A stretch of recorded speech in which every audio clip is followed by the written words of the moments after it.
而无大邻者，可亡也。不明白可以多看点书啊，多学点中文吧。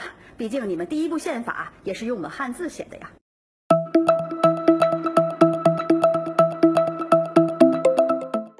작년 1월 많은 한국인들을 분노하게 한 중국의 행태를 기억하시나요? 우리 고유의 음식인 김치를 중국이 원조라고 주장하며 한국이 김치를 훔쳐갔다고 비난하는 중국인들 때문에 크게 분노했던 일인데요. 당시 한국인들을 조롱하는 영상을 올려 중국 네티즌들의 환호를 받은 중국 아나운서가 있습니다. 바로 중국 북부 랴오니성 방송국의 주샤라는 사람입니다. 그녀의 영상은 한국에도 보도되면서 이슈가 되었는데요. 직접 올린 영상 속 주샤의 망언은 정말 주옥 같습니다. 김치는 중국에서 격식에 맞지 않는 하찮은 음식이다.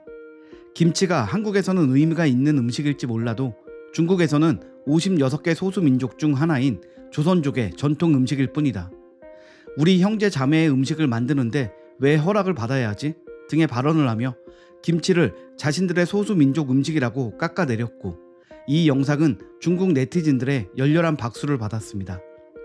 그런데 그렇게 한국을 이용해 인기를 얻은 아나운서 주샤가 최근 모든 방송 프로그램에서 퇴출되었다는 소식이 전해졌습니다. 중국의 코로나19 상황에 대해 부정적인 언급을 했다는 게 그 이유인데요. 주샤는 개인 SNS를 통해 라이브 방송을 진행하던 중 중국 선양시의 코로나 상황을 전해주세요 라는 요청을 받았습니다.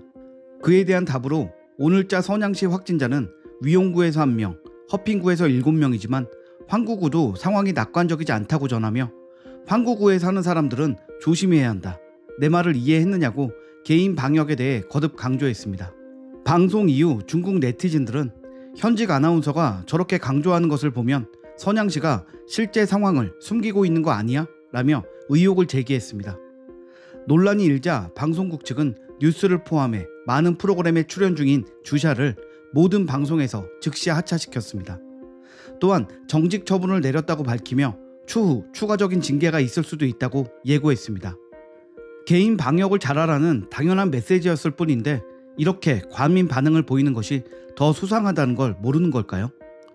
주샤 사건을 보면 중국이 현재 코로나19 상황에 대해 극도로 예민하게 반응하고 있다는 것을 알 수 있습니다.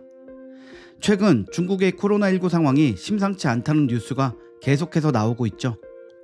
대표적인 관광도시이자 인구 2,500만 명의 대도시 상하이를 전면 봉쇄한 지도 벌써 한 달 가까이 되어 가는데요. 현재 상하이는 마치 유령 도시와 같다고 합니다. 항상 관광객들과 주민들로 붐비던 도시가 대낮에도 텅 비어있는 것을 보면 현재 중국이 필사적으로 감추고 있는 코로나 상황의 심각성을 짐작할 수 있습니다. 봉쇄된 상하이에서는 비상식적인 사건들도 많이 일어나고 있다고 하는데요.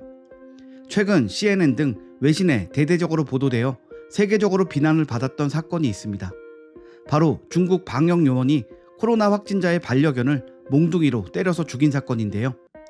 자신을 견주라고 밝힌 주민은 상황을 이렇게 설명했습니다. 모든 가족이 격리되었고 반려견을 길에 풀어주라는 방역 당국의 명령을 받아 풀어줄 수밖에 없었어요. 그런데 확진된 주민이 격리 장소로 떠나자마자 그 자리에서 주민의 반려견을 때려서 죽이는 모습이 카메라에 찍힌 것입니다. 이 사건은 해외에서도 엄청난 비난을 받았는데요.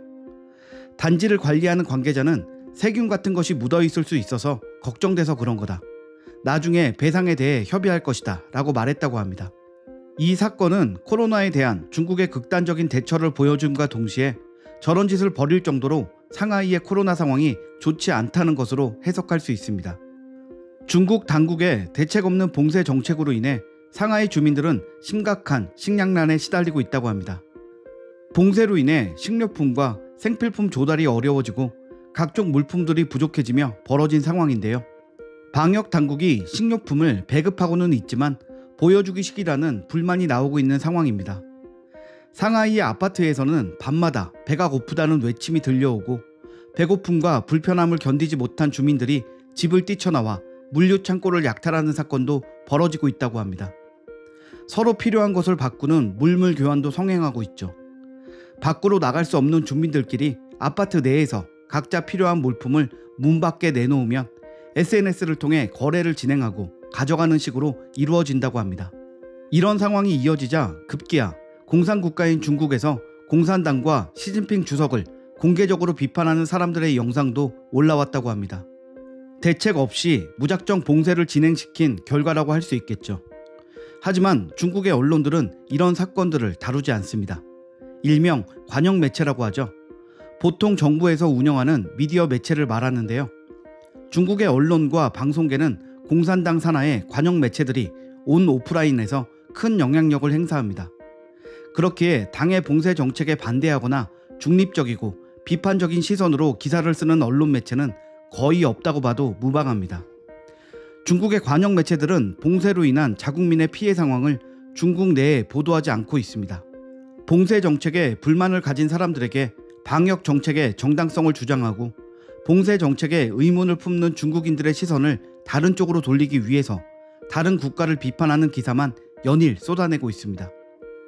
지난 4월 10일 중국의 중화신문망이 전염병을 방관한 나라들은 어떻게 됐을까라는 기사에서 영국, 미국, 일본, 독일 그리고 우리나라의 방역 정책을 실패 사례로 들며 비판한 것도 바로 이런 이유 때문입니다.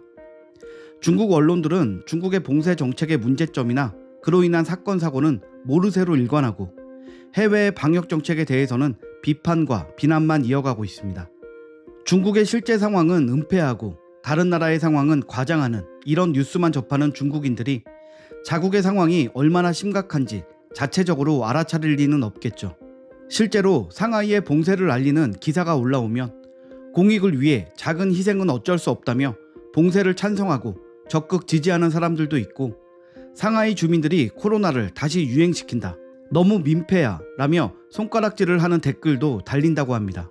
현재 살기 위해서 어쩔 수 없이 이루어지는 상하이의 물물 교환 역시 나중에는 그저 인류애나 서로를 돕기 위한 중국인들의 따뜻한 온정과 같은 타이틀로 보도될지도 모릅니다. 중국의 언론은 중국 방역 정책의 흠을 감추기 위해 무엇이든지 할 테니까요. 앞서 소개해드린 아나운서 주샤의 일만 보아도 중국은 공산당과 당의 정책에 대해 조금의 비판도 용납하지 않는다는 것을 알 수 있습니다. 비판은커녕 의문이나 의혹 정도만 보여도 당의 미움을 사게 되면 업계에서 매장당하는 것이 현실입니다. 동북 공정에 참여하여 한국과 김치를 깎아내렸을 때는 지성인이라고 박수를 받았던 잘나가는 아나운서가 하루아침에 모든 프로그램에서 쫓겨나 백수가 된 것처럼 말이죠. 과연 이런 환경에서 공산당에 맞서 중국 당국을 비판할 수 있는 언론과 방송이 등장할 수 있을까요? 아마 중국의 공산주의 체제가 계속되는 한 앞으로도 없을 거라는 생각이 듭니다. 한국을 겨냥한 동북 공정에는 앞뒤 가리지 않고 박수부터 치고 자국 문제에 대해서는 조금의 불평 불만도 용납하지 않는 중국. 중국이 하루라도 빨리 양심을 찾기를 바라며 영상을 마칩니다. 구독과 좋아요 부탁드립니다. 감사합니다.